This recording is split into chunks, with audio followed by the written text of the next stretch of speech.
있습니다. 읽어보실까요? 네, 불씨 지킴이. 네, 불씨 지켜보셨어요? 옛날에 시골에서는 이 불씨가 있어야 이렇게 아궁이에 불을 뗐다고 합니다. 저는 이제 그 정도 시골 아니어서 이제 문득 말씀을 전하다가 이제 이 제목하고 어울리는 말씀을 발견해서, 불씨가 뭐냐면 성령이거든요. 눈치채셨죠? 네, 성령입니다. 우리도 질 수는 없잖아요. 밑에는 오순절 성령 캠프 하는데 네, 좀 웃으시면은 참 좋을 것 같아요. 자, 오늘 이 시간에도 이미 찬양으로 하나님 우리에게 풍성한 은혜를 주셨어요. 자, 우리가 예배에 나오고 기도하는 거는 주님과의 교제 때문이에요. 주님과 교제. 자, 우리가 사람을 만나면 뭘 하죠? 예, 저하고 만나면은 뭘 하고 싶으세요? 저하고 만나면? 대화하죠. 예, 대화하죠. 맞아요. 그래서 우리가 이 땅에서는 하나님을 만나고 대화하는 삶이에요. 하나님과 대화하는 거예요. 대화를 근데 너무 점잖게 하죠? 내가 말 안 해도 하나님 다 알고 계시니까 입 다물고, 때로는 막 떠들고 기도하고 막 그렇죠. 막 친구랑 얘기하다 보면 나도 모르게 막 남편 흉보다가 막 열받아가지고 막 점점 소리 커지고 막 애가 막 속썩이면 막 점점 막 열이 받잖아요. 때로는 하나님께도 이제 그걸 탄원이라고 그래요. 탄원. 네, 하나님께 이렇게 점잖게 거룩하시고 자비로우신 하나님께 기도할 때 어떻게 이렇게 촐싹거리면서 그렇게 할 수 있냐 그러는데, 다윗을 보니까 시편 109편에 보니까 다윗의 탄원시가 있는데, 탄원은 뭐냐면 재판장한테 억울한 거 탄원하잖아요. 다윗이 어떻게 탄원한 줄 아세요? 무시무시합니다. 시편 읽어보면은 저 가문이 망하게 해달라고. 자, 막말로 얘기하면은 뭐 원수를 다 죽여달라는 식으로 다윗은 그 정도로 하나님과 친밀했어요. 친한 사람이니까 그렇게 다 속을 얘기할 수 있잖아요. 근데 그런 것처럼 우리도 때로는 하나님 앞에 그렇게 내 마음을 토설을 해야 돼요. 오늘이 그날이에요. 지금은 예배가 아닙니다. 지금 제가 말씀을 전하는 거고, 예배는 말씀이 끝나면 예배를 드릴 거예요. 오늘은 특별한 예배를 제가 여러분과 함께 드리기 위해서 준비해 왔습니다. 우리가 이 땅에서는 계속 이렇게, 오늘도 이제 훈련이에요. 철야 시간 되면 집에 계시지 않죠? 집에 있으면 어때요? 뭔가, 네, 이 시간에는 하나님 전에 나와야 되죠. 그런 것처럼 우리가 이런 훈련들이에요. 예배하는 훈련, 기도하는 훈련, 하나님께 헌신하는 훈련들을 통해서, 내가 내 주인이 하나님이시구나, 네, 하나님의 주권을 인정하고 하나님 백성으로 이 땅에서 훈련을 받는 거예요.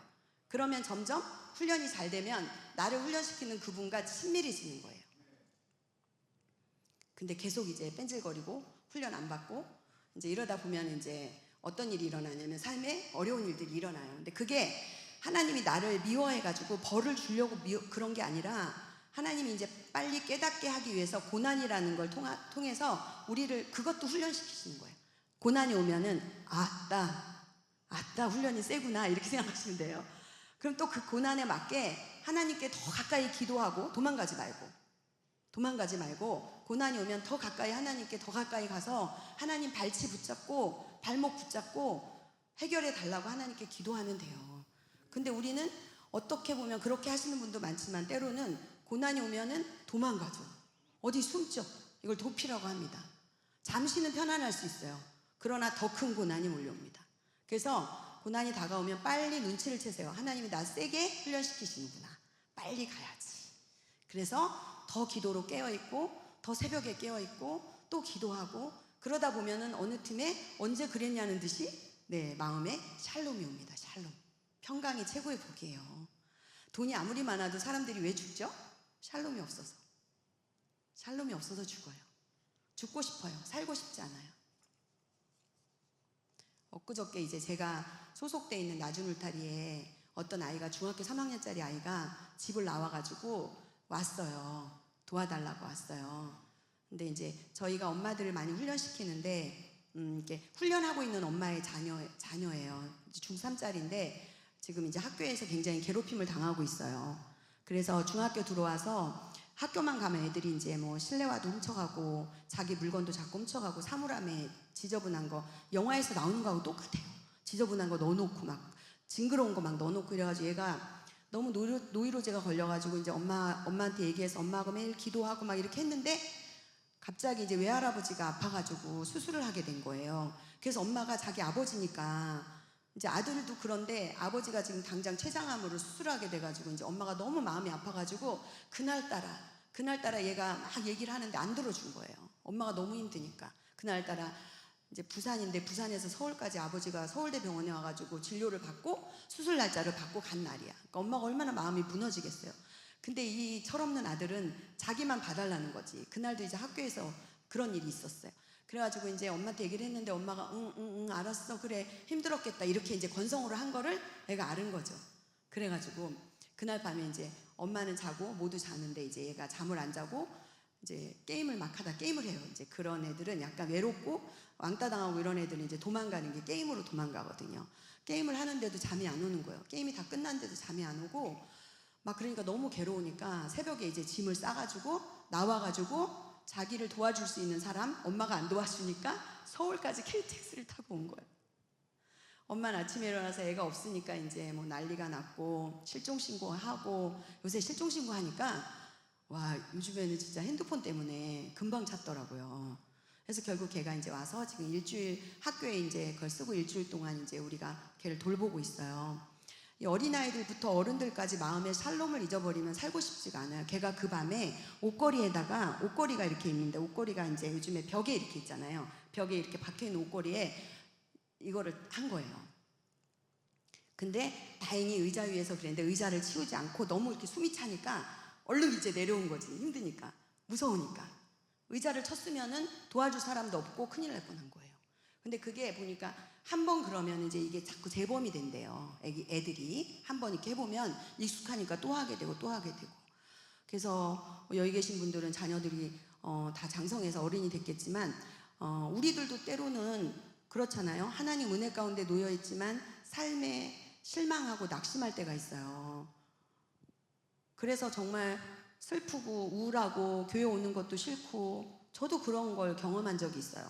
하나님이 그럴 때마다 우리를 어떻게 훈련시키냐면 내가 늘 평소에 하던 거 내가 너무 지금 힘들고 어려운데 금요일이야. 네, 딱 와야죠. 이게 뭐라 그러냐면 이걸 패턴이라고 해요. 아침에 일어나면 양치하고 세수하고 의식하지 않고 자기가 막 하던 걸 쭉 하는 거잖아요.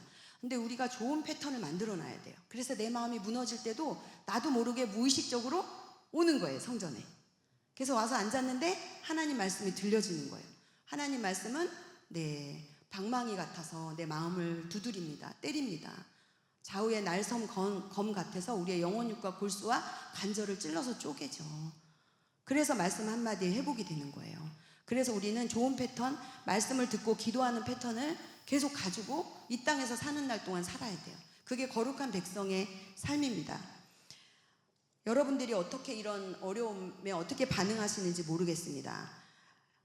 그러니까 하나님의 마음은요, 우리가 평안하게 원해요. 우리가 자식을 낳아봤는데 사실 자식이 제 아들이 되게 돈을 잘 벌거든요.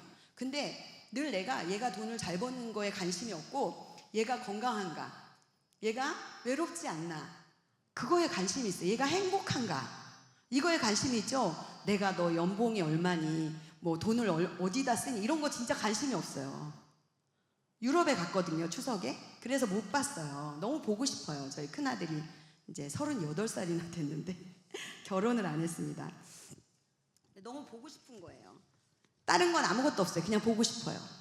하나님이 그렇지 않을까요? 하나님이 우리가 보고 싶지 않을까요?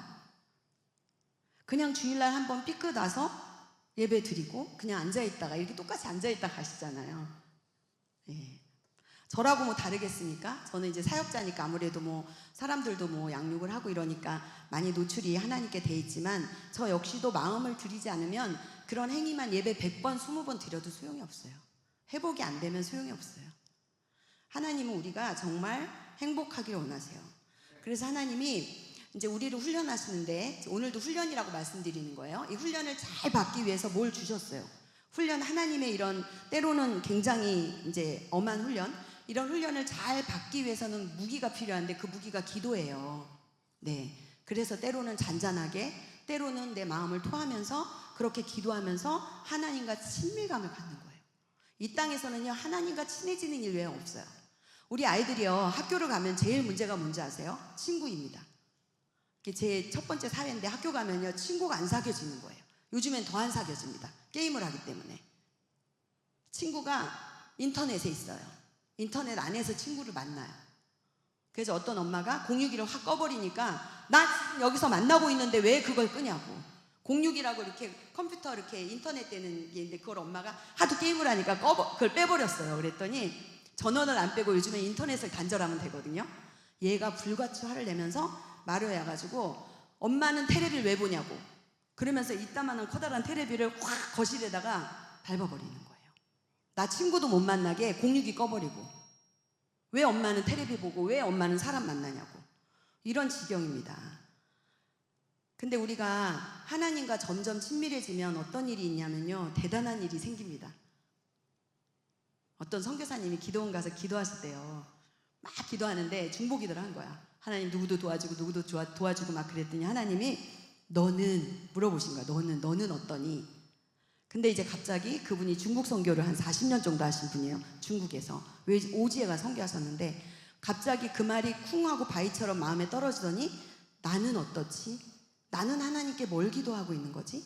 이런 마음이 드셨던 거예요. 그래가지고 그 밤에 하나님 앞에 정말 엎드려서 하나님 나 누구예요? 하나님과 친하지 않으면요, 대본에 나오는 얘기가 나는 누구지? 이렇게 됩니다. 자식을 둘 낳으면요, 엄마랑 친밀한 애는요, 엄마한테 착 달라붙어 있어요. 그러면요, 상대적으로 다른 아이는요, 버림받은 것 같아요. 우리가 하나님께 탁 달라붙어 있지 않으면 버림받은 것 같아요. 그래가지고 무슨 일만 생기면 하나님 나 버렸나? 하나님 나 구원하지 않았나? 그리고 나 누구지? 이러면서 헤매고 다니는 거죠. 아무리 예배를 드려도 하나님과 친밀해지지 않아요. 왜냐하면 하나님과 친밀해지는 것을 방해하는 게 있습니다. 방해물이 있습니다. 그게 내 안에 있는 오래된 상처예요. 나이만큼이나 오래된, 60년이면 60년 동안 된 거, 70살이면 70년 동안 된 나의 상처가 있습니다. 이 얘기는요, 입을 꽉 다물고 하나님께 안 해요. 하나님 다 아시니까. 그런데 하나님은요, 다윗에게도 마찬가지고 성경에 있는 많은 사람들의 과거를 여세요. 과거의 이름을 부르세요. 그 창피한 과거의 이름을 부르세요. 우리아의 아내 밧세바야. 밧세바는 다윗의 아내거든요. 성경에 분명히 나와 있습니다. 하나님이 우리의 과거를 모르쇠 하지 않아요. 우리가 자꾸 내 과거를 숨기고 하나님 앞에 드러내지 않으니까 더 이상 한 발자국도 못 나가는 거예요. 하나님과 더 이상 친해지지 않는 거예요. 친구랑 속에 있는 얘기 안 하면요, 절대로 더 이상 친해지지 않아요. 속에 있는 이야기를 할 만큼 친밀하십니까? 하나님과? 우리가 기도할 때도요, 하나님의 의를 구하라고 하는데 찬양도 다 그거거든요. 근데 우리는 맨날 뭐 구해요? 내 정욕에 쓰려고 잘못 구하죠. 그럼 하나님 뭐라 그래요? 응답하지 않는다 그러세요. 정욕에 쓰려고 잘못 구하면 하나님 응답하지 않는다 그래요. 근데 우리는 고집을 부리고 계속 내 거 달라고 하죠. 하나님께. 맡겨놨습니까? 하나님이 주시는 것은요, 생명력밖에 없어요. 하나님이 주시는 것은 물질이 아니에요. 하나님이 주시는 것은 하나님이 구원받은 사람들이 구원받은 사람답게 성령 충만하게 살아갈 힘만 주세요. 그 힘을 가지고 세상에 나가서 잘 먹고 잘 살면 되는 거예요. 잘 먹고 잘 사는 걸 하나님께 구하는 게 아니라 하나님 나 구원하셨으니까 구원받은 자로 살게 해주세요. 성령 충만하게 도와주세요. 그걸 구하셔야 돼요. 이 밤에도요. 왜 우리 안에 성령이 계시는데 이렇게 성령 캠프를 굳이 해야 될까요? 왜 성령이 계시는데 이 저녁에도 나와서 성령 충만을 구해야 될까요? 왜냐하면 성령의 인도함을 못 받아서 그래요. 우리가 성령의 인도함을 받아서 발은 땅에 있지만 날아다니면 얼마나 좋아요. 힘들지도 않고.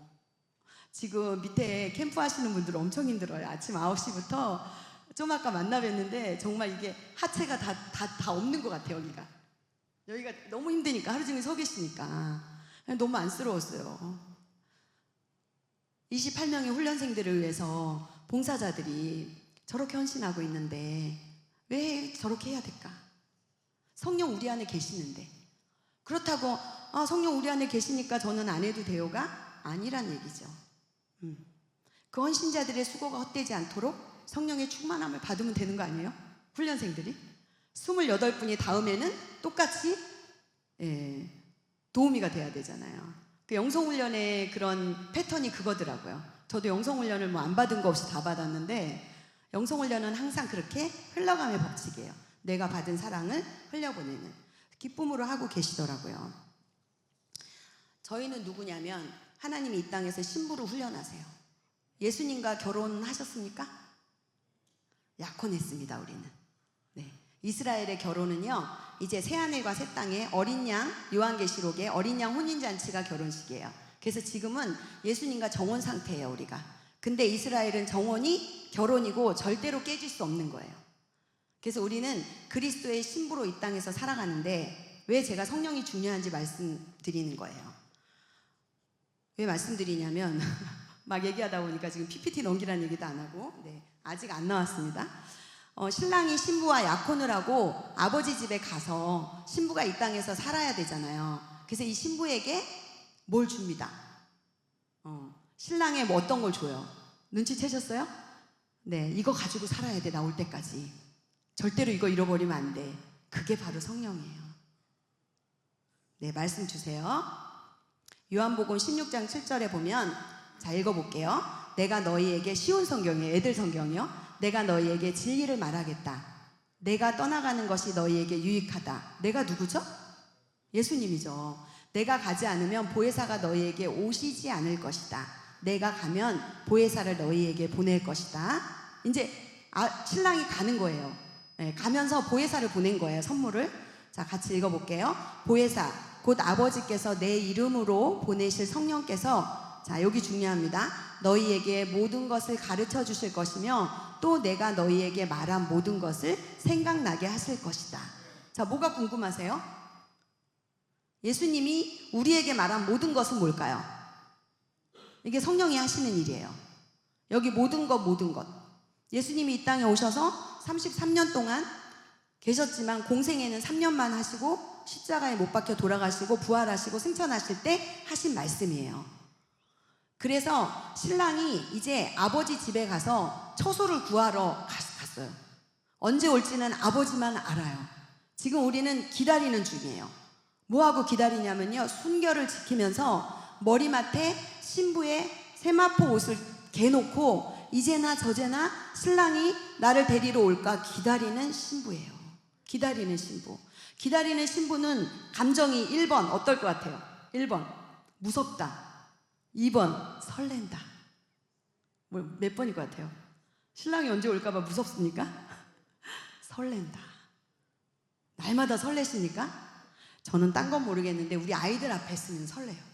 정말 지금도. 제가 어린이 사역만 30년 가까이 했단 말이에요. 근데 제가 왜 이렇게 하냐면은 하나님 알려주셨어요. 애들 앞에 서면은요 가슴이 뛰어요. 가슴이 뛰어요. 연인을 만나러 가는 것처럼 가슴이 설레요. 우리 선생님들이 저를 왜 좋아하냐면요, 제 눈에 그게 있대요. 기쁨이 있대요. 애들을 볼 때 내 눈에서 막 기쁨이 막 솟는데, 저는 하나님이 저한테 그거 주셨어요. 애들을 향해서 설레는 마음 주셨어요. 그래서 애들을 안 가르치면요 좀 쓸쓸해요. 애들을 안 보면 쓸쓸해요. 안 가르쳐도 되는데 애들을 안 보면. 어떤 애인가 사역을 몸이 아파서 그만둔 적이 있었어요. 꿈을 꿨는데 눈동자가 방안 가득이에요. 눈동자가. 애들의 눈동자가.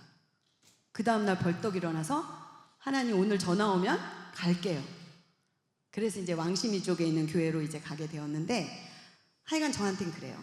하나님이 우리에게, 신부인 우리에게 이 성령을 선물로 주셨어요. 떠나가면서. 그러니까 주님이 오실 때까지 이 성령은 떠나요, 안 떠나요? 안 떠나요. 우리 안에 있어요. 근데 우리가 그걸 인식을 못해요. 마음이 쓸쓸하고 외로우면 내가 성령 충만하지 않은 것 같아. 그죠? 그리고 따라오는 게 무슨 자괴감, 죄책감. 내가 믿는 사람인데 왜 이러지? 이런 생각 들어요. 그런 생각 하지 마세요. 네. 제가 아까 예수 우리들의 밝은 빛이라는 그 찬양을 오늘은 제가 여러분과 상관없이 제 마음대로이기 때문에 저에게 이제 권한을 줬기 때문에 제가 좋아하는 찬양을 다 가지고 온 거예요. 제가 왜 빛을 좋아하냐면 제가 과거에는 축사를 많이 했어요. 무섭게 생겼죠? 네, 축사를 많이 했어요. 저도 축사 사역을 했어요. 근데 이제 어느 날 인도에 선교를 갔는데 축사 사역을 하다가 실패했어요. 실패하고 찬양하는 자매를 축사하다가 나까지 굉장히 어려움을 당했는데 그 선교사님이 오셔가지고 저에게 알려주셨어요. 빛보다 아니 어두움보다 빛이 강하다. 빛 앞에 어두움은 세상 말로 하면 쪽도 못 쓴다. 근데 제가 그 빛을 초청하는 법을 몰랐습니다. 근데 제가 10년 전에 알게 됐습니다. 그 빛을 만났죠. 그전에도 예수님은 내 안에 계셨는데 그 강한 빛, 그때부터는 귀신과 싸우지 않았어요. 축사하지 않았어요. 그 빛이 말씀이었어요. 생명의 말씀이었어요. 그리고 그 말씀은 굉장히 능력이 있었어요. 그냥 그전에도 내가 늘 읽던 말씀이었는데 그 읽던 말씀이 아니었어요. 빛된 예수님을 초청하고 말씀을 읽으니까 말씀이 살아서 움직이기 시작했어요. 내 손 위에서 이 성경의 말씀이 살아서 다 튀어 올라오기 시작했어요. 빛 대신 주님을 초청하니까. 그 다음부터는 귀신 쫓아내지 않고 빛 대신 주님을 초청하고 찬양함으로 어둠이 떠나가는 것을 얼마 전에도 경험했습니다. 얼마 전에도. 그래서 여러분에게 그 비법을 알려드릴게요. 어둠을 예수 이름으로 쫓아내는 질병이나 이런 축사도 필요하지만 그것보다 더 먼저 해야 될 것은 그 빛이신, 빛 자체이신 예수 그리스도가 내 안에 있는지 그것을 확인하시면 돼요.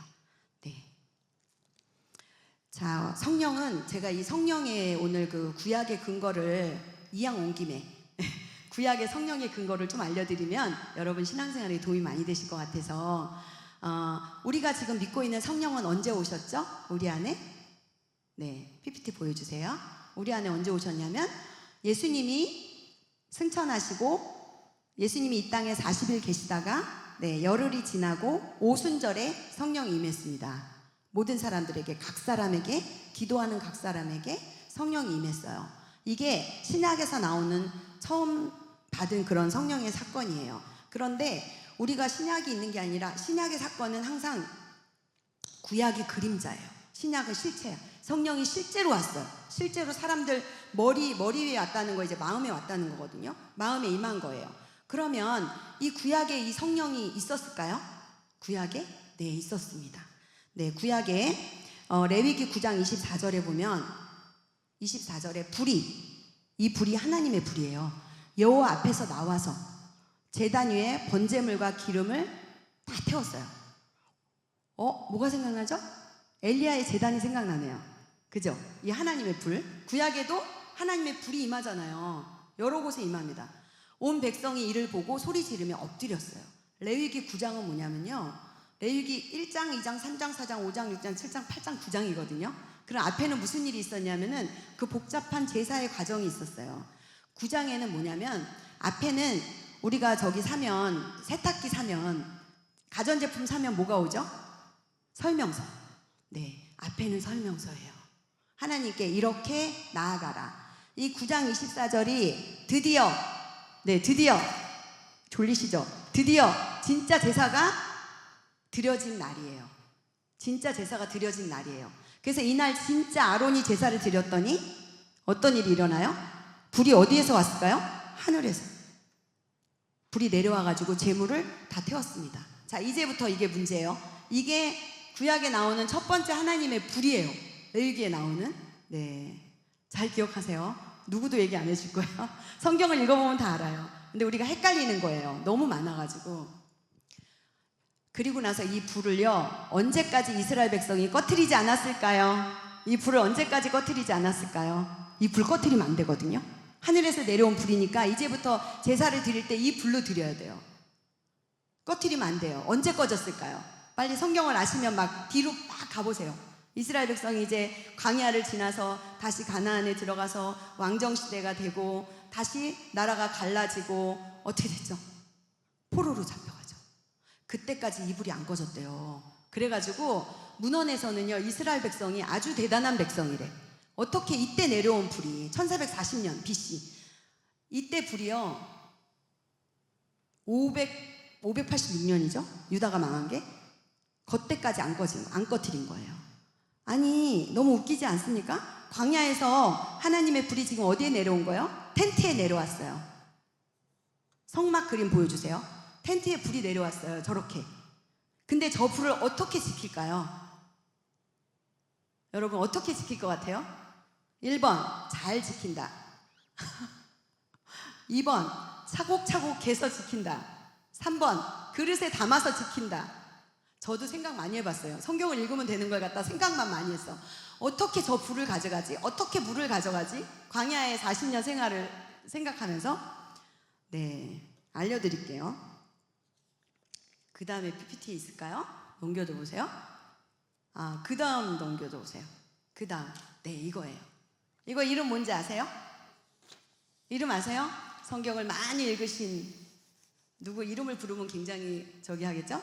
얘 이름은 향로입니다. 향로. 이 향로가 제사장에게 하나님이 하나씩 다 줬어요.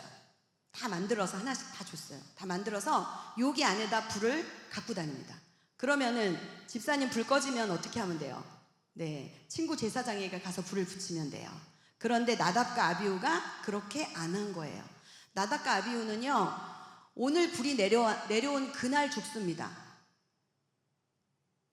오늘 성령 받았는데 저도 되게 어이가 없었어요. 성경 읽으면서.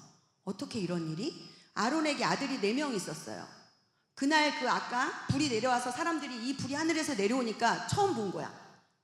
우리 여기 내려와도 굉장히 놀라지 않겠어요? 근데 지금은 불이 그렇게 낯설지도 않고 불이 그렇게 드물지도 않고 희귀하지도 않은데 이스라엘 백성들이 처음 하늘에서 불이 내려온 걸 본 거예요. 그래서 레위기 9장 끝에 보면 사람들이 다 엎드려가지고 두려워가지고 벌벌벌 떠는 거예요. 그랬는데 그날 아들 2명이 다른 불로 향로에 하나님 여호와의 불이 아니라 하나님 불을 주셨는데 그 여호와의 불이 아니라 인위적인, 왜냐하면 광야에서 불이 있어야 되잖아요. 만나가 내려온 볶아 먹기도 하고 인위적인 불이 있을 거 아니에요. 여러분 기억하세요. 성령의 충만은 좋은 거거든요. 그런데 우리가 이 성령의 충만을 인위적으로 만들어낼 수 있어요. 그것이 이단들이고 유튜브에 보면은 생 난리가 나죠. 저도 봤는데 깜짝 놀랐어요. 인위적인 불로 사람을 미혹시켜가지고 천벌을 받습니다. 이게 바로 천벌이에요. 하늘에서 내려오는 벌. 하나님의 성령을 거역하다 못해 이 성령을 왜곡시키는 이것은 어마어마한 거죠. 어마어마한 거죠. 하늘에서 내려오는 불을 막을 자도 없고 이것을 해할 자도 없고, 그것이 이 구약의 레위기 9장의 첫 번째 드린 제사의 모형이 바로, 제사의 실체가 바로 오순절 성령 강림이에요. 성령 강림은 어느 날 갑자기 하나님이 주고 싶어서 쑥 주신 게 아니에요. 물론 아까 요한복음에 약속하셨어요. 내가 가면 성령 보내줄게. 근데 하나님 역시, 예수님 역시 구약의 근거를 가지고 얘기하시는 거예요. 이 불이에요. 그래서 광야에서 이때부터 레위인들은 이 불을 지키는 자들이에요. 불을 지키려면 여러분 어떻게 해야 되는지 아세요? 자꾸 살펴봐야 돼요. 아침 저녁으로 살펴봐야 됩니다. 앞에 거 넘겨주세요. 단 2개 있는 거 앞으로. 지금 성막에는 2개의 단이 있었어요. 하나는 짐승을 태우는 번제단이 있고, 그 다음에 성소 안으로 들어오면 제가 있어요. 분향단이. 오늘은 조 얘기를 잠깐 해야 합니다. 기도와 관련이 있기 때문에. 분향단이 기도를 의미하는 건 알고 계시죠? 설교 들으셔서. 성도의 기도니라. 요한계시록 5장 8절 말씀. 그런데 번제단에서는요, 짐승이 죽어요. 제가 그 앞에 PPT 좀 주실래요? 앞에 거. 여기 성막에 불이 막 타오르고 있는데 저 불이 어디서 내려온 거예요? 하늘에서 내려온 불로 계속 제사를 드리는 거야. 우리가 제사가 예배란 말이에요, 여러분. 철야 예배도 똑같이 예배예요. 예배를 약식으로 드리고 그런 거 아니에요. 정말 예배는 이런 예배의 순서 가운데 이 성막 문이, 앞에 문이 있죠. 지금 문이 닫혀 있죠. 이 성막 문을 들어서서 누구만 들었으냐면 이스라엘 백성만 들었을 수 있어요. 여기는 광야니까 이스라엘 백성만 들었을 수 있는데, 성막문에 들어선 자는 구원받은 자예요.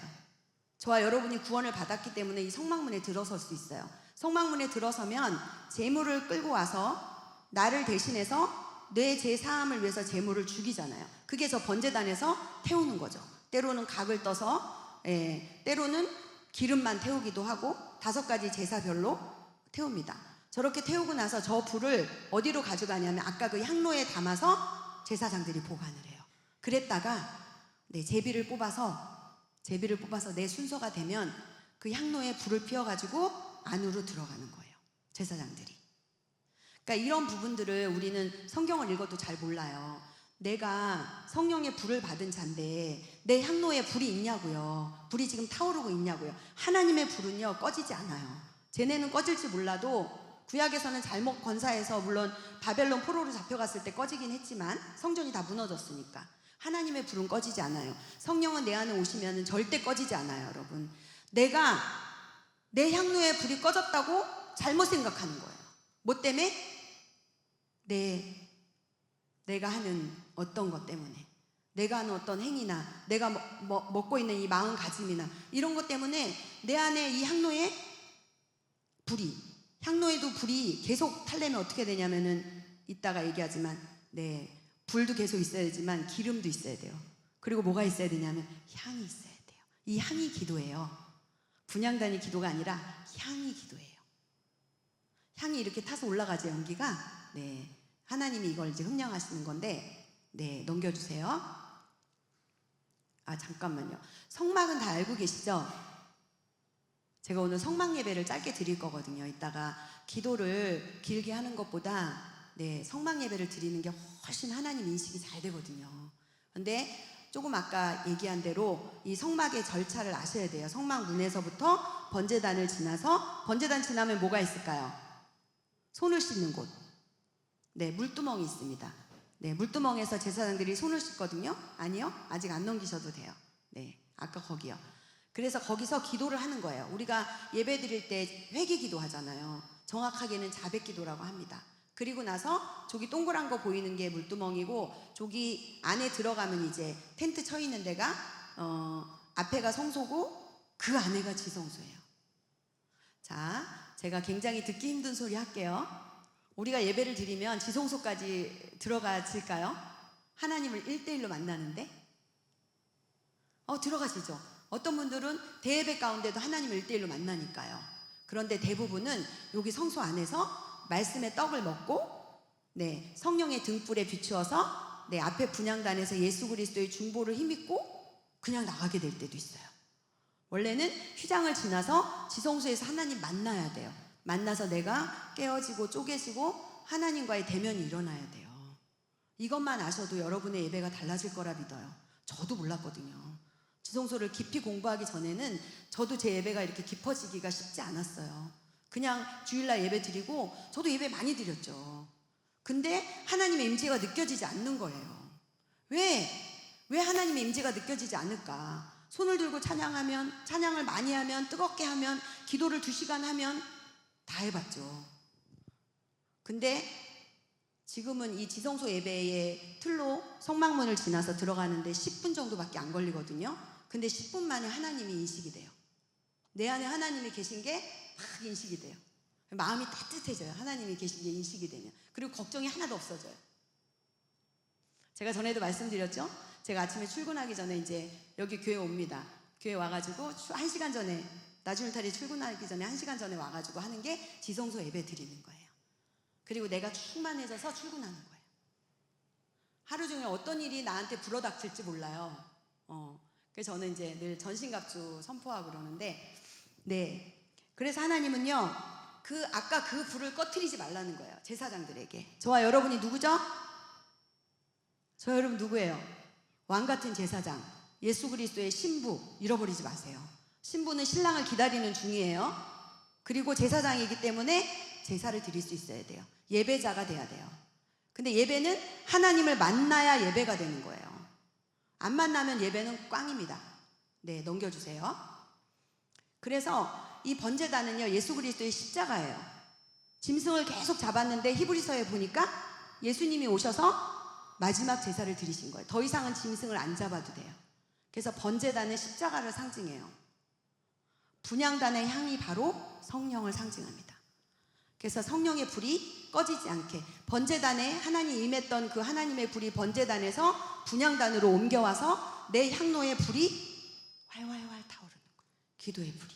이거는 집에 갈 때 가져가고 교회 올 때 가져오고 어디를 가도 나와 함께 내 안에 있습니다. 이 분향단의 불이. 네, 넘겨주세요. 그래서 우리가 할 일은요, 이걸 지키는 거예요. 여기 꺼져 있잖아요. 이 안에 지금 제가 있는데 저 안에 불이 꺼지지 않도록 늘 지키는 거야. 밤낮으로. 성경에 보니까 밤낮으로 제사장이 계속 살펴요.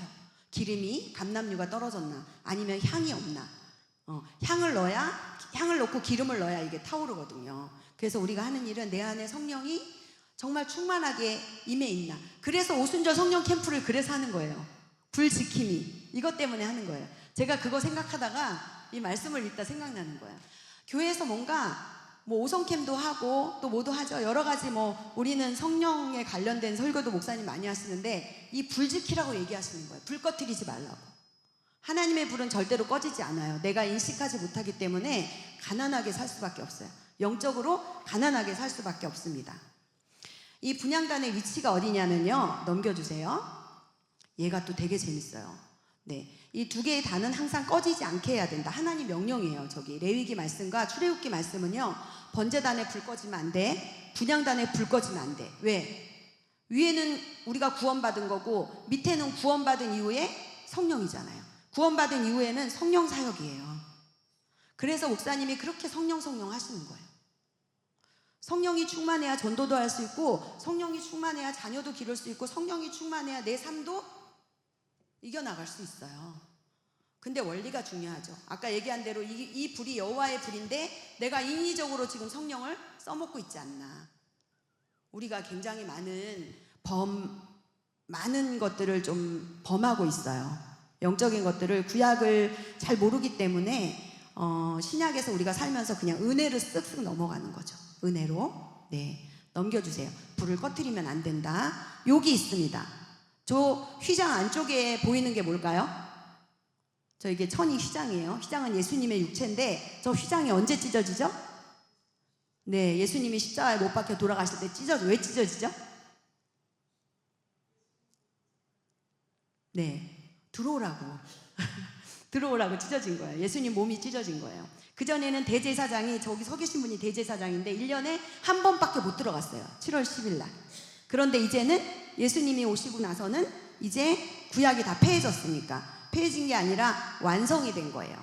저 안쪽에 있는 게 법궤예요. 그런데 히브리서에 보니까 저 분향단을 마치 저 안에 있는 것처럼 얘기하고 있어요. 그래서 지금 여기 나와 있는 출애굽기 말씀에는 이 하나님의 임재를 상징하는 저 법궤와 분향단이 가장 가까이 있습니다. 그래서 지극히 거룩한 곳이라고 얘기해요. 분향단은 지극히, 홀리 오브 홀리라고 해가지고 이거는 지성소에서만 쓰는 용어를 분향단에 쓰고 있어요. 그래서 분향단을 증거궤가 언약궤거든요. 증거궤, 속죄소, 증거궤라고 하기도 하고 속죄소라기도 하고 시은자라고도 하고 이름이 여러 개라 여러분 헷갈리세요. 네, 그 맞은편에 두는 거죠. 그래서 지금 대제사장이 향로를 들고 있죠. 네, 거기에 자기가 불이 있으니까 이거를 그쪽 향로에 올려놓는 거예요. 분향단 위에다 올려놓는 거예요. 그리고 기도하는 거예요. 근데 저건 뭘 상징하냐면 대제사장이신 중보하시는 예수님 상징해요. 자, 예수님이 어디에 계시죠? 주기도문 외워보세요. 네, 하나님 우편에. 바로 저 분향단이 있는 자리가 하나님 우편입니다. 하나님 우편에 앉아 계세요. 저리로서 산자와 죽은 자를 심판하러 오실 때까지 우리를 중보하고 계세요. 그러면 저와 여러분이 생각해 봐야 돼요. 나는 어떻게 중보해야 될까? 저도 여기서 많은 우를 범했어요. 중보기도에 대한. 네, 분향단에서는 향을 피워야 되는데, 넘겨주세요. 분향단은 굉장히 쓸모없는 아카시아 나무로 만들어져서 굉장히 쓸모없는 나무인데 저기에 예수 그리스도의 성품인 금을 입혀서 금향단이라고 합니다. 그래서 이 분향단에서는 제사장이 향을 피우는 거예요. 그건 뭐냐면 하나님께 내가 지금 잘 제사 드리고 있나. 자, 그러면 우리가 기도할 때, 예배 드릴 때 하나님 말씀의 떡을 먹었어요. 성령이 지금 조명해 주셔서 말씀이 깨달아지기 시작했어요. 그러면은 딱 나오는 게 누구를 위해서 기도해 줄까? 오늘 내가 누구를 위해서 기도해 줄까? 이런 게 생각이 나는 게 정상이에요. 그런데 그 기도는 어떻게 해야 되냐면요. 어떻게 해야 될까요? 넘겨주세요. 네, 이렇게 분향단 이렇게 생겼어요. 네, 이렇게 기뜨랗게 이게 왜 있을까요? 괴가 이게 성막 공부를 좀 하셔야 되겠어요. 저와 함께. 제가 구약학을 전공해가지고 구약을 재밌게 잘할 수 있는데 메고 다녀야 돼요. 얘네는 네, 텐트를 접으면 메고 다녀야 돼. 그래서 성막 기구에 이렇게 다 대가 있는 거는 제사장들이 다 어깨에 메고 다녀요. 접을 수 없어요. 저런 것들은. 그래서 네모 반듯하게 위에 향을 피우는 그 분향단이 지금 향이 올라가고 있죠. 굉장히 중요한 성물입니다. 분향단이 상당히 중요한 성물이에요. 네, 넘겨주세요. 여기에 피우는 향이에요. 들어봤어요? 담임 목사님이 이거 설교해 주셨어요. 네, 들어보세요. 소합향 들어보셨어요? 나감향, 풍자향, 유향. 혹시 오일 아세요? 오일? 몸에 좋은 오일 바르고 계시는 분 있으세요? 병을 치료하는 오일, 프랑킨센스라고 유향이에요. 그런 거 바르면 진통, 머리 같은 데 바르면 두통 같은 거 사라지고 이렇게 요새 만들어서 많이 팔거든요. 이렇게 몸에 아픈 데 바르면 치료가 돼요. 자, 이 네 가지 향을 섞어서 향을 만들어요. 근데 이 네 가지 향이 어떤 거는 나무에서 나오고 어떤 거는 그 뼈 있잖아요. 그 해물의 뼈를 갈아가지고 나오고 그리고 어떤 거는 줄기에서 나오고 진짜 여상치 않아요. 이렇게 어렵고 힘든 향을 다 섞어가지고 이제 유향이 하얀색이래요. 하얀색인데 유향하고 섞어가지고 여기에다가 하나님 언약에 소금을 넣어가지고 향을 만들어가지고 얘가 분향단이면 이 밑에다 놓으면 이제 제사장들이 와가지고 자기 그 향로에다가 향을 넣고 기름을 해가지고 그 분향단 위에다 놓고 기도하는 거예요. 근데 이게 굉장히 놀라워요. 이 네 개가 빠지고 깨지고 정말 향이 너무 좋대요. 제가 성경에 나오지 않는 재밌는 얘기 해드릴게요. 날마다 그 성막에서 짐승을 잡으면 제가 마장동에 근처에 살거든요. 마장동 근처. 거기 도축장이 있어요. 거기 가면요. 이런 길보다 한 10cm가 높아요. 이 10cm가 뭔지 아세요? 동물의 기름. 기름이 굳고 굳어가지고 길이 일반적인 땅보다 이렇게 높아져 있어요. 그걸 이렇게 맨날 이렇게 까야 되는데 그냥 기름을 놔두니까 기름이 그냥 길이 난 거야. 그런데 거기에서 제일 힘든 게 뭐냐면은 벌레예요, 벌레. 도축을 하니까 피와 기름 때문에 이 사람들이 다 왜 미치냐면요, 벌레 때문에 미쳐요. 그래서 벌레를 잡는 모든 향이나 벌레를 잡는 무슨 뭐 손 그거 있죠. 왜? 뭐죠? 장갑. 우리 그 일회용 장갑에 이렇게 물 해가지고 이렇게 매달아 놓으면 파리가 지나가잖아요. 파리 정도가 아니라 희귀한 벌레들이 많아요. 이 짐승 피 때문에. 근데 여러분 놀랍게 성막에 10가지 기적이 있어요. 성경엔 안 나와요. 10가지 기적 중에 하나가 성막에 냄새가 안 나고 벌레가 없대요. 바로 향. 저도 몰랐어요. 여기에 보면 두 번째 나감향이 해충,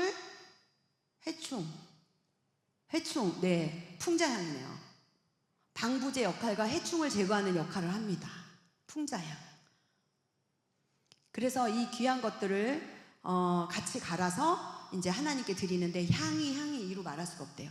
이게 성막 안에 있잖아요. 근데도 바깥까지 냄새가 난다는 거죠. 워낙에 진하니까. 여러분 우리가 향수 조금만 발라도 막 향이 지나가면은 엄청 막 진동을 하잖아요.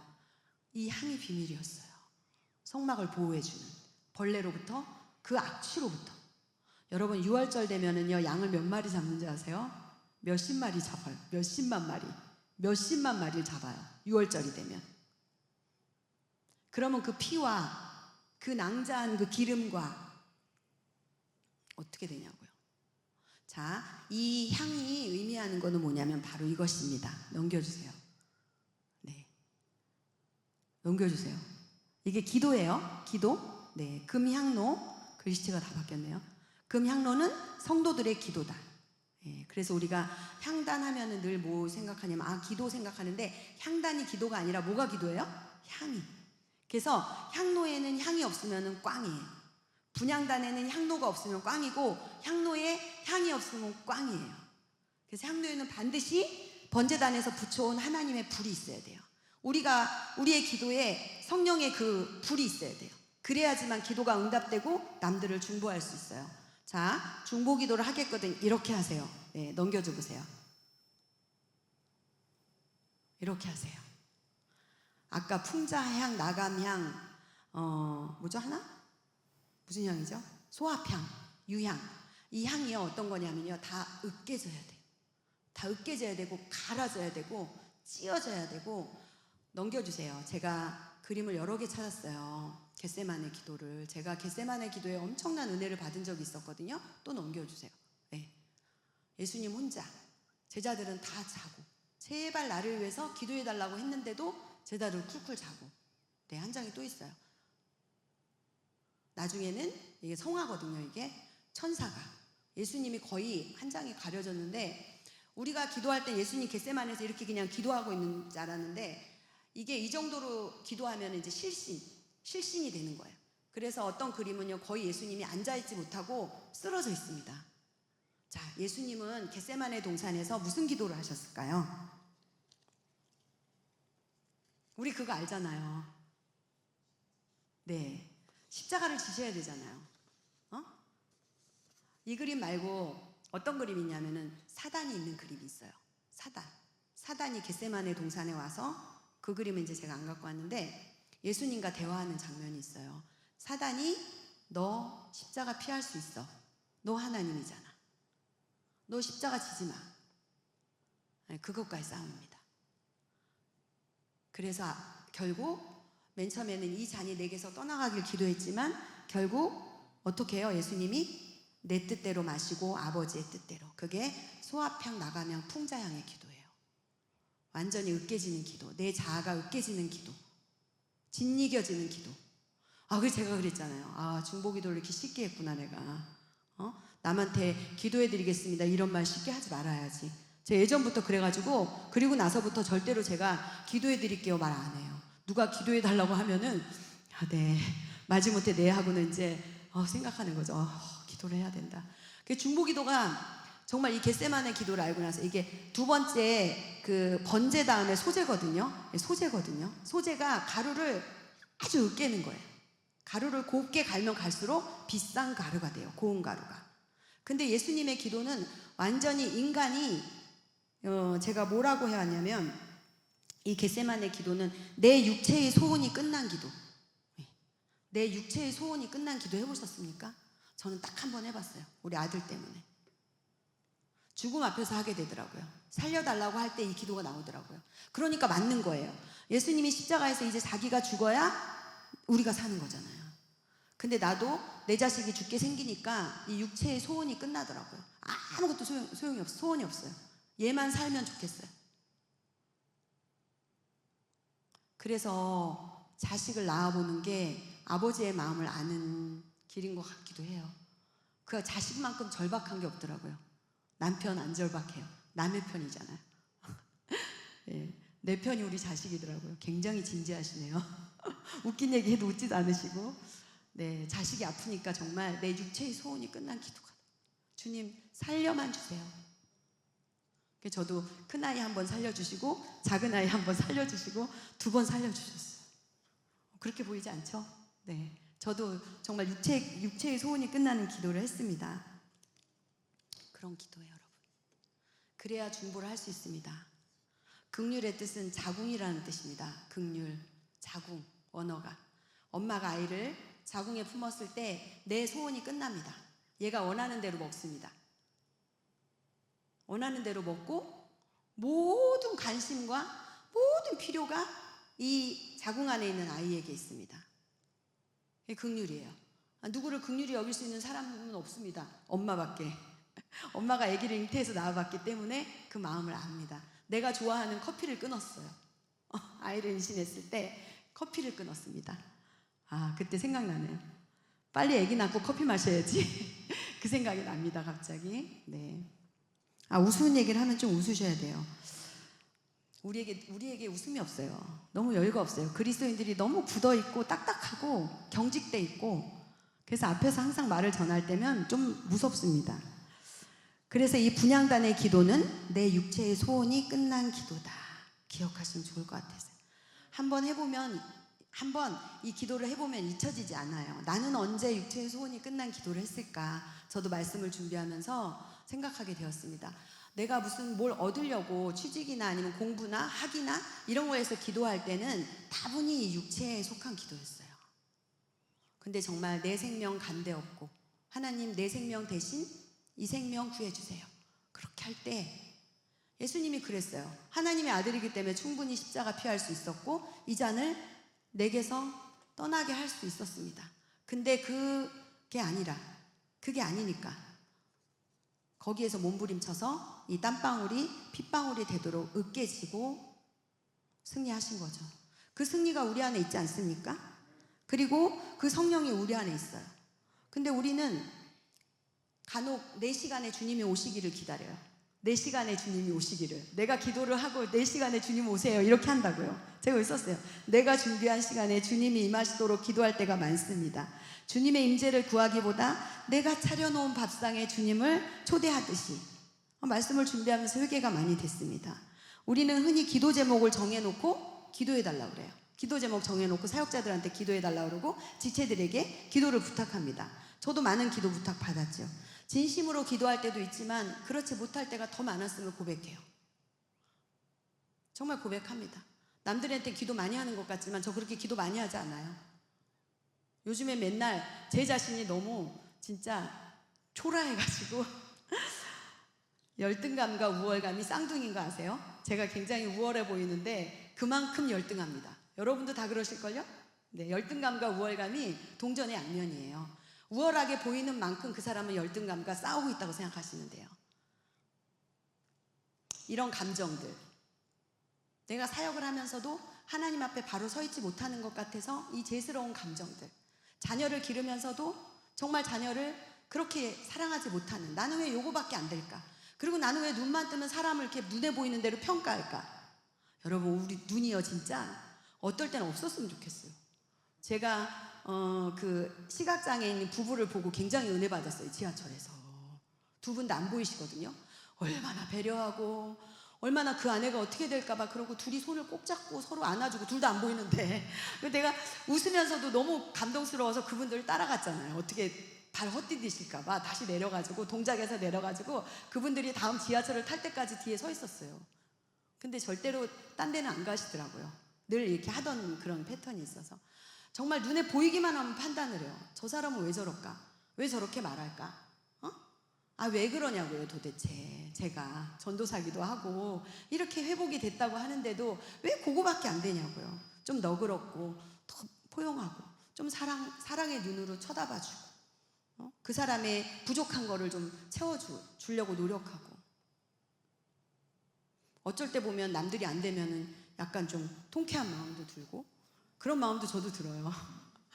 하나님께 그래서 아침마다 몸부림쳐요. 이런 제가 누구를 위해서 기도해 주겠어요. 주님의 성령이 내 안에 계시는데 지금도 꺼지지 않는 불로 내 안에 활활 타오르고 있는데 나는 그 향로에 그 불을 못 써먹고 맨날 꺼질까봐 전전긍긍하는 거예요. 이 성령의 충만함은 도대체 어떻게 하면 가득 채워지는 것일까요? 네, 방법이 있습니다. 아까 얘기한 대로 신부인 우리는 신랑 예수님이 오실 때까지 이제나 저제나 기다리는 마음이에요. 그 마음이 뭐냐면 쉬운 말로 갈망이라고 그래요. 갈망. 그러니까 제가 그렇게 생각하는 게 나쁜 게 아니에요. 하나님 저는 왜 이러죠? 저는 왜 이거밖에 안 되죠? 하나님 저는 언제나 괜찮아질까요? 언제나 내가 볼 때도 좀 멋있고 좀 괜찮아. 그런 날 없습니다. 포기해야 돼요. 내가 멋있어지고 하나님이 보시기에 어이구 기특해 이런 날 별 없습니다. 그냥 이 땅에서는 예수님처럼 짜지는 거예요. 예수님도 저렇게 으깨지셨는데 나도 소화병처럼 나가면 뼈를 갈아보세요. 뼈 갈아보셨어요? 그 정육점 가면은 그 뼈 이렇게 그 족 자르는 거 있잖아요. 그럴 때 이렇게 자르면 거기 이렇게 뼈가 갈아지잖아요. 좀 소름이 끼치거든요. 저렇게 갈아지는 거. 내 성품이 그렇게 갈아지는 거. 가시기가 좀 그러시죠? 네, 가시긴 가셔야 되는데 네, 갔다 오세요. 그래서 그렇게 되는 게 정상이에요. 여러분이 맞아요. 내가 성령이 충만하지 못해서 안절부절 내가 잘 못해서 하나님께 더 가까이 가고 싶은데 못해서 안절부절, 이게 맞습니다. 그게 이 땅에서 아까 처음에 얘기한 대로 하나님의 백성 되는 훈련이에요. 근데 여기에 와 계시잖아요. 여기 와 계시잖아요. 우리가 온 것 같죠? 패턴을 만들어서 온 것 같죠? 무의식 중에. 하나님의 성령이 아니고는 하나님을 아버지라 부를 수도 없고 하나님의 전에 나올 수 없습니다. 우리의 소유주는 주님이세요. 주님이세요. 내가 아니에요. 내 육체의 소원이 끝나는 기도 정말 해보고 싶습니다. 얼마나 고난이 깊으면 욥이 그 기도를 하거든요. 나중에 하나님 만나서 그 기도를 합니다. 우리가 날마다 하나님 만나야 되는데 그게 잘 안 되고 인식이 안 되니까 우리가 이 철야의 밤에도 오는 거죠. 오순절 성령 캠프 가야 되는데 시간이 여의치 않아서 이 자리에 와 계신 여러분을 내가 격려하고 싶습니다. 네, 저도 마찬가지이기 때문에 저도 돕고 싶지만 시간이 안 돼서 같이 스텝으로 돕지 못하고 이 자리에 있습니다. 네, 잘했죠? 네, 잘하셨어요. 여러분, 이 자리에도 와서 함께 기도할 수 있고 함께 하나님을 찬양할 수 있어서 저는 너무 좋습니다. 기억하세요.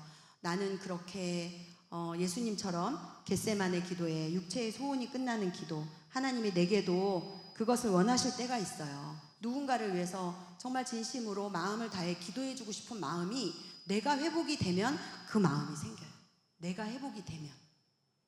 그래서 이 저녁에는 내가 회복이 되었으면 좋겠어요. 저와 여러분이 먼저 회복이 되어서 정말, 그래서 좀 여유가 생기고 룸이 생겨야 누구를 초대하잖아요. 네, 그런 마음을 좀 저와 여러분이 소유하는 그런 시간이 됐으면 좋겠어서 짧지만 잠깐이라도 함께 찬양 한 곡하고 아까 얘기한 대로 성막 예배를 좀 드리고, 성막 예배 맨 끝에 직면 기도라는 기도가 있어요. 그런 음악이 나오면은 그 시간에 찬양 한 곡이 나올 동안 여러분의 마음을 하나님께 얘기해 보세요. 어떻게 얘기하시냐면, 우리 아이들이 부모들 앞에 오면은 좋은 얘기 안 해요. 난 엄마가 최고야, 이런 얘기 안 해요. 오면은 자기의 불편한 거 얘기하죠. 엄마 보자마자 이제 막 짜증을 내는 거죠, 애들이. 그렇습니다. 하나님 앞에 가서 우리가 뭐 우화를 떨 일이 없어요. 우화를 떨 일이 없고, 하나님 내가 아픕니다. 이 저녁에도 내 안에 성령이 계시다는데 이게 느껴지지 않아요. 하나님 왜 그러는지 알려주세요. 그리고 나를 위해서 좀 기도했으면 좋겠어요. 여러분을 위해서 기도하세요. 여러분이 회복이 돼야 중보 기도가 이루어진다니까요. 제사장이 건강해야 그 불을 꺼트리지 않아요. 꺼트리지 않고 그 향로를 분향단에 올려놓을 수 있습니다. 하나님께 드릴 수 있어요. 여러분 기억하세요. 다 잊어버려도 내 향로에 이 성령의 불은 꺼지지 않는다. 내가 잘못 생각하고 있기 때문이다. 그렇다면 오늘도 나는 그 향로 들고, 여러분이 예배 나오실 때는 항상 그 향로를 들고 있는 거예요. 성령의 불을 들고 있는 거예요. 그 불이 내 안에 있거든요. 향로가 내 안에 있습니다. 예배를 드리면 내 안에 있는 것들이 생각이 나는 거예요. 인식이 되는 거예요. 네, 함께 우리 찬양하시고 제가 한 10분 동안 예배 인도하고, 그리고 맨 마지막에 이제 저희가 중보기도 좀 하겠습니다.